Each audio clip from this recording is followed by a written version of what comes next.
Trooper Layton. 8 News reporter Olivia Jaquith is live in the Digital Center with these new developments. She has been taking action and getting answers. Olivia. That's right, Eric. Well, that internal affairs investigation stemmed from a protest back in 2020 when Layton was still employed by Richmond Police. But he left before it was completed. The final signature on the internal affairs report coming in December of 2021, just over a year after Layton was hired by state police. Protests turned riots.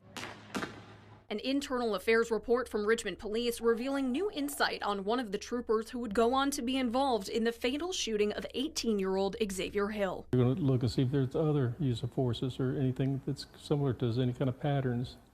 That's what you need when you're going to make a decision of whether you're going to hire a trooper or not. Dr. Frank Whitehurst previously served as a captain with Virginia State Police. It was in January of 2021 that 2 troopers shot and killed Hill in Goochland County after what they described as a high-speed chase. The troopers were cleared of wrongdoing, but we're now learning that this isn't the first time Seth Layton was investigated for use of force. There's no such thing as a closed system, so everything that's involved, what's going on at that current time, changes of the law, things like that, everything plays into it.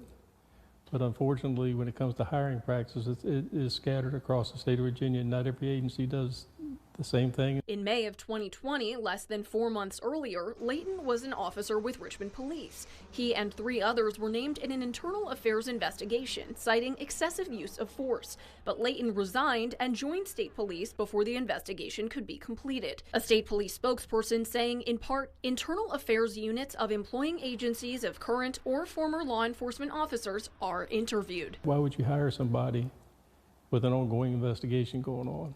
I mean, something little could turn into something big overnight. So yeah, I see a big problem with that. Now, roughly a year after leaving Richmond and joining state police, Layton, along with the other officers, was cleared in the excessive force claim related to that May 2020 protest. But other violations were found, including the use of fogger spray. Meanwhile, Hill's mother is still pursuing legal action against the officers involved in her son's death the following year.